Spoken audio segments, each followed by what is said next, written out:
హల్లెలూయా. నిజమే, దేవుణ్ణి స్తుతించడం అవసరమా అత్యవసరమా? అవసరమా? అత్యవసరం, అత్యవసరం కదా. మనం చాలాసార్లు సేవకులు చెప్పగా మనం విన్నాం. మరి దేవుని స్తుతించడం వలన కలిగే లాభాలను మనం బైబిల్ గ్రంథంలో చాలాసార్లు చూసాం, విన్నాం. ఎవరు స్తుతించడం వల్ల ఎవరికి మేలు కలుగుతుంది? Okay, very good.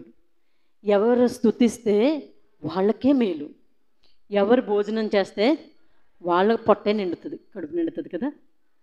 మరి స్తుతించటం వల్ల, యెహోవాను స్తుతించుట మంచిది, మంచిది. ఇంతవరకు మనం స్తుతించడం వల్ల మనం దేవుడు చేసిన కార్యాలను గురించి మనం విన్నాం.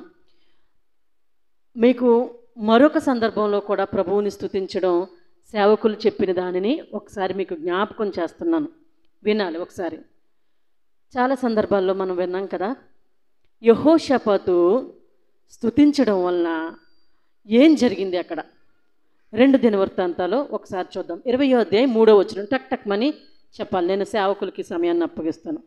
2 దినవృత్తాంతాలు 20వ అధ్యాయం 3వ వచనం. అమ్మా, అందుకు యెహోషాపాతు భయపడి, అసలు ఏం జరిగిందో మనం విందాం. ఎందుకు భయపడ్డాడో విచారించుటకు, యెహోవా యొద్ద విచారించుటకు మనస్సు నిలుపుకొని యోదాయందంతటా ఉపవాస దినము ఆచరింపవలనని చాటింపగా. ఇంకా కొంతమందికి దొరకలేదు కదా, చూస్తున్నారు. 2 దినవృత్తాంతాలు ఏటమ్మా, పేజ్ నెంబర్ కూడా చెప్పారు. 2 దినవృత్తాంతాలు 20వ అధ్యాయం 3వ వచనం. ఇక్కడ ఒక రాజు ఉన్నాడు, చూడాలి, నా వైపు చూడాలి అందరూ. రాజు పేరు చెప్పండి, యెహోషాపాతు. ఆ యెహోషాపాతుకి ఒక భయం కలిగింది, భయపడ్డాడట. భయపడి ఏం చేశాడంటే యెహోవా యొద్ద విచారణ చేయడానికి వచ్చేసాడు. ఎలా వచ్చాడో తెలుసా? ఉపవాస దినము చాటించి. అందుకే ఈ స్తుతి ఆరాధన శుక్రవారం పెట్టడానికి మాకు ఇష్టం అవుతుంది. ఎందుకంటే శుక్రవారం మనందరం ఎలా ఉంటాం? ఉపవాసాలతో ఉంటాం కాబట్టి స్తుతి ఆరాధన ఉపవాస కూడిక. అయితే ఈ యెహోషాపాతు ఏం చాటించాడు మొత్తం దేశం అంతటి మీదకి అంటే ఉపవాస దినం చాటించేశాడు.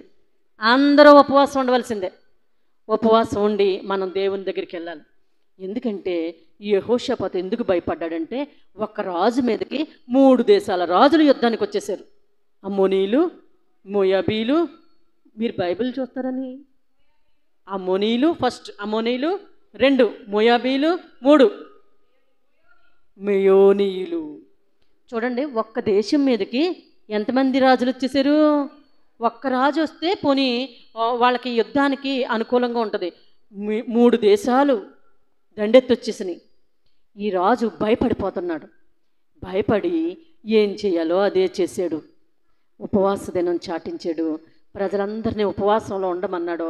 ఇదిగో మనం యుద్ధానికి వెళ్తున్నాం కాబట్టి ఫస్ట్ లైన్లో యుద్ధ వీరులు, ఖడ్గాలు, అన్నీ మరి యుద్ధానికి సంబంధించిన ఆయుధాలు ధరించుకున్న వాళ్ళని నిలబెడదాం అని అనుకోలేదు. యుద్ధానికి ఫస్ట్ ముందు ఎలాంటి వాళ్ళని పెడతారు చెప్పండి? బలమైన వాళ్ళని పెడతారు కదా. అప్పుడు వెనకాల వాళ్ళ మీదకి రాకుండా వీళ్ళే జయిస్తారని. కానీ ఇక్కడ యెహోషాపాతు డిఫరెంట్గా చేశాడు. ఏం చేశాడంటే 21వ వచనం చదవండి. అదే అధ్యాయం 21వ వచనం. మరియు అతడు యెహోవాను స్తుతించుటకు గాయకులను ఏర్పరిచి వారు పరిశుద్ధాలంకారములు, చూసారా ఏం ధరించుకున్నారో,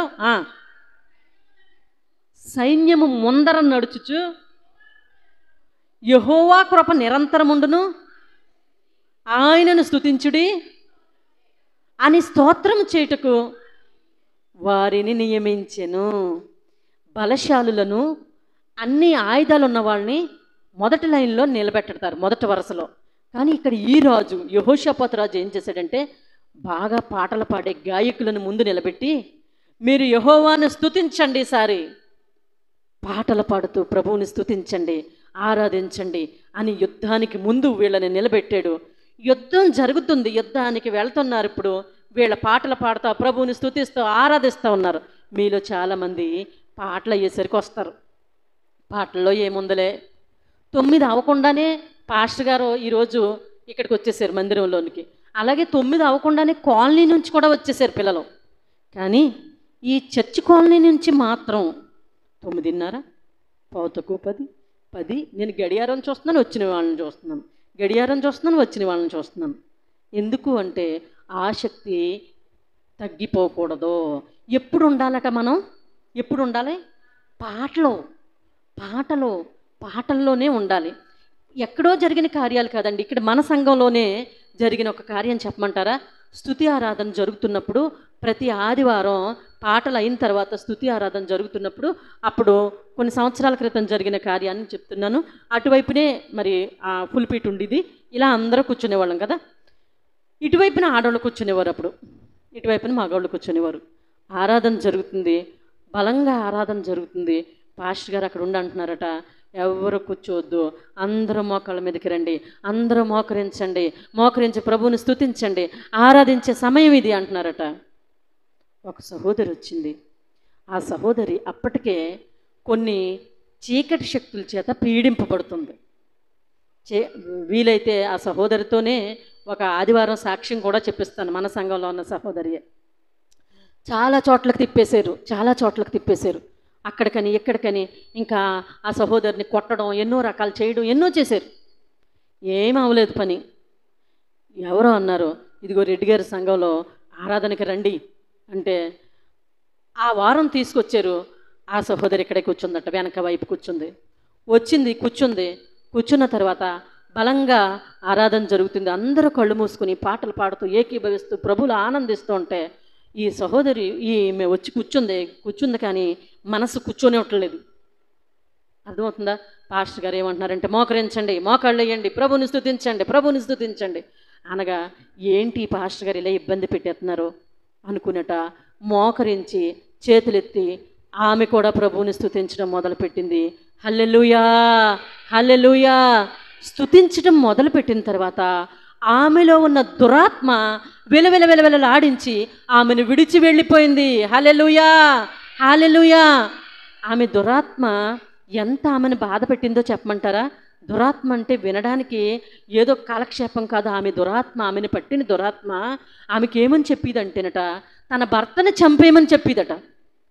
తన భర్త ఏదన్నా పని చేసుకుంటుంటే ఏదైనా వెనక నుంచి కత్తిపెట్టేసి కొట్టేయమని, చంపేయమని అలాగ ప్రోత్సహించేసిదట. ఆ సహోదరితోనే ఒకసారి సాక్ష్యం చెప్పిస్తాను. ఆనాటి నుండి అదే రోజు ఆమెను విడిచిపోయిన దురాత్మ మరల ఎన్నడూ ఆమె మీదకి రాలేదు. ఈనాడు ఆ సహోదరి ఒక బలమైన ప్రార్థనా పరురాలుగా దేవుడు తీర్చిదిద్దాడు. హల్లెలూయా. ఆమెను రక్షించాడు, ఆమె భర్తని, బిడ్డల్ని, అందరినీ రక్షించి దేవుని సన్నిధిలో ఒక ప్రార్థనా పరురాలుగా దేవుడు నిలబెట్టాడు. ఇప్పుడు చెప్పండి, స్తుతించడం మంచిదా కాదా? ఎన్నెన్నో బంధకాలతోటి బంధించబడి ఉంటాం మనం. అవి ఏ పరిస్థితులైనా సరే, అవి ఏ సమస్యలైనా సరే, సమస్యలు పటాపంచలు అవ్వాలంటే ఇదిగో మనం మోకాళ్ళ మీదకి రావాలి, మన చేతులు పైకెత్తాలి, మనం స్తుతించాలి, ఆరాధించాలి. యెహోషాపాతు గాయకులను ముందు వరుసలో పెట్టి, పాటలు పాడే వాళ్ళని ముందు వరుసలో పెట్టి స్తుతించండగా ఎవరు చేశారో తెలుసా? యుద్ధం దేవుడే అద్భుతంగా యుద్ధం చేసేసాడు. హల్లెలూయా. ఆ కింద వచనాలు మీరు చదివినప్పుడు యెహోవా మాటుగంటను అక్కడ పెట్టినట్టని రాయబడి ఉంది. నిజంగా ఆ వచనాలు చదువుతుంటే నాకు ఎంత ఆశ్చర్యం అనిపించిందో. యుద్ధం చేయడానికి ఇప్పుడు దిగి వచ్చేసింది ఎవరో? దేవుడే దిగి వచ్చేసాడు. యెహోవా మాటుగంటను పెట్టి వాళ్ళలో వాళ్ళే యుద్ధం చేసుకునేలాగా. వేరే దేశాల వాళ్ళు ఇప్పుడు దేశాలే దండెత్తి వచ్చేసినాయి ఒక్క రాజు మీదకి. అయితే వాళ్ళలో వాళ్ళ కత్తి వాళ్ళకే విరోధంగా దేవుడు తిప్పేశాడు. అద్భుతం జరిగింది. అక్కడ జరిగిన యుద్ధం వాళ్ళందరూ వీళ్ళు ఏమి కర్ర పట్టుకోకుండా, కత్తి పట్టుకోకుండా యుద్ధం జరిగిపోయింది. వాళ్ళందరూ చనిపోయిన తర్వాతట 3 రోజులు ఆ సొమ్మంతా, కొల్ల సొమ్మంతా ఒలుచుకోవడానికే వీళ్ళకి 3 రోజులు టైం పట్టిందట. అంటే వాళ్ళ దగ్గర ఎంత ఉందో చూడండి. చూసారా? దీనంతటికి కారణం నా ప్రభు. హల్లెలూయా, హల్లెలూయా. కాబట్టి మీరే పరిస్థితి అయినా కావచ్చు, మాకు చెప్పగలిగింది కావచ్చు, మాకు చెప్పుకోలేనిది కావచ్చు, కానీ ఆ పరిస్థితిలో ఇప్పటి వరకు మా అమ్మాయి చెప్పింది కదా, స్తుతించడం వల్ల ఎన్నో కార్యాలు చూసాం. మనం పక్కోళ్ళు స్తుతింటున్నారా లేదా అన్నది మనకు అనవసరం. అవసరమా అనవసరమా చెప్పండి? అనవసరం. నీ ముందు ఎవరు ఉండాలి? దేవుడు ఉండాలి. పాటలు పాడే వరుసలో నేను ఉండాలి ప్రభువా అనుకుని ప్రతి ఆదివారం ప్రారంభ ప్రార్థనకే ఇక్కడ ఉండాలి. ప్రారంభ ప్రార్థనకే. ఎవరో గురించి మనకు అనవసరం.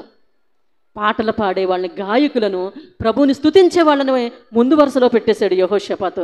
అద్భుతం జరిగింది, అద్భుతం జరిగింది. ప్రభువా నేను ఆ స్తుతించే వరుసలో నేను ఉండాలి ప్రభువా అనుకున్నప్పుడు నువ్వు పక్కోళ్ళది అయ్యిందా లేదా అన్నది నువ్వు చూడవు. మీరు బ్యాచ్ల కింద కదిలి వస్తున్నారు. ఆవిడ అయితేనే అప్పుడు ఇద్దరం కలిసి వెళ్దాం. మనకు రూట్ తెలీదా? తెలుసమ్మా? తెలీదా? ఆవిడది అవ్వలేదండి అందుకు ఉండిపోయానండి. ఎందుకు? ఆవిడ వల్ల నీ ఆశీర్వాదం పోగొట్టుకుంటావమ్మా? ఎవ్వరు గబగబ ఈరోజు ఆదివారం నేను స్తుతించేవారి వరుసలో ఉండాలి. ఇంకా కొంచెం ముందే అయిపోయింది నీకు టైము. ఏం చెయ్యాలి? దేవుని సన్నిధిలోనికి వచ్చి ప్రభువా నీకు స్తోత్రం, ఈరోజు స్తుతించేవారి వరుసలో నన్ను ఉంచినందుకు వందనాలని ప్రభువుని స్తుతించి ముందే 9:30కు వచ్చినా ప్రార్థన చేయాలి. కాబట్టి మనం ప్రభువుని స్తుతిస్తూ ఆరాధించడం అలవాటు చేసుకున్నప్పుడు దురాత్మలు మన మీదకి రానే రావు. హల్లెలూయా, హల్లెలూయా.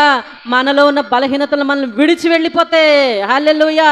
చాలాసార్లు మీకు చెప్పాను, ఇక మరలా చెప్పను. ఒక సహోదరి తెల్లవారుజామున స్తుతించేటప్పుడు ఒక దైవజనుడు చెప్పిన దానికి ఆమె క్యాన్సర్ నుండి స్వస్థత పొందిందని చెప్పాను కదా. ఇలాంటి ఎన్నో ఎన్నో ఎన్నో విషయాలు మనం విన్నాం. మన సంఘంలో చూసాం, బయట సంఘాల్లో చూస్తున్నాం. మరి ఇప్పుడు మనకున్న సమస్యని ప్రభువుని స్తుతిస్తూ ఆరాధిస్తూ ప్రభువా నాకు ఉన్న ఈ పరిస్థితిని నువ్వు సరళం చేయవా ప్రభా అని మనం ప్రార్థన చేసుకుందాం. మీరు మోకాళ్ళ మీద ఉండి ఇప్పుడు వరకు కూర్చున్నారు కదా, నిలబడి స్తుతించారు కదా, ఇప్పుడు మోకరించి ప్రభువుని స్తుతిందాం. మోకాళ్ళ మీదకి రండి, అందరూ మోకాళ్ళ మీదకి రండి, మోకాళ్ళ మీదకి రావాలి. ఎవ్వరూ కళ్ళు తెరిచి చూడడానికి వీల్లేదు. కళ్ళు తెరిచి చూసారా మీరు దేవుని శక్తిని అనుభవించలేరు. దేవుని శక్తి మన మీదకి వచ్చినప్పుడు మనలో గొప్ప కార్యాలు జరుగుతాయి. దేవుని శక్తి మన మీదకి వచ్చినప్పుడు మనము దేవుని శక్తితో నింపబడి అన్య భాషలతో మనం మాట్లాడగలం. దేవుని శక్తి మన మీదకి వచ్చినప్పుడు చదువుతో సంబంధం లేదది, మరి దేనితోనో సంబంధం లేదు. ప్రభువా నీ శక్తి నా మీదకి దిగి రావాలి తండ్రి. అందరూ పిల్లలు పెద్దలు అందరూ కళ్ళు మూసుకోవాలి. ప్రభువా నీకు స్తోత్రం, నీకు స్తోత్రం, నీకు అందరూ చేతులు ఎత్తండి. అందరూ చేతులు చేతులు చేతులు పైకి చెప్పాలి. ఇంకా ఆకాశమందు ఆసీనుడా నీ తట్టు నా చేతులు ఎత్తుతున్నాను, నీ తట్టు నా కన్నులు ఎత్తుతున్నాను. స్తోత్రం స్తోత్రం స్తోత్రం స్తోత్రం. ప్రభువా సంఘంలో నువ్వు చేసిన అద్భుతాలను బట్టి నీకు స్తోత్రం. ప్రభు ప్రభు నా సమస్య నీ ఎదుట పెడుతున్నానయ్యా. ఈ స్తుతి ఆరాధన ద్వారా నాకు నీవిచ్చే సమాధానముకై నీకు స్తోత్రం, నీకు స్తోత్రం, నీకు స్తోత్రం. యెహోషాపాతు ముందు వరుసలో నిలబెట్టిన గాయకుల వరుసలో నేను నిలబడాలి, నేను నిలబడాలి. ఆమేన్. హల్లెలూయా, హల్లెలూయా. స్తోత్రం స్తోత్రం. పరిశుద్ధాత్ముడు మీ మీదకి వచ్చినప్పుడు మీరు శక్తి పొందుతారన్నాడు దేవుడు. ఆ శక్తి నీవు నేను పొందుకోవాలి. ఆ ఆత్మ నీవు నేను పొందుకోవాలి. హల్లెలూయా, హల్లెలూయా, హల్లెలూయా, హల్లెలూయా.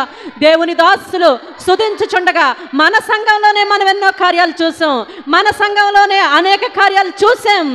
హల్లెలూయా, హల్లెలూయా, హల్లెలూయా.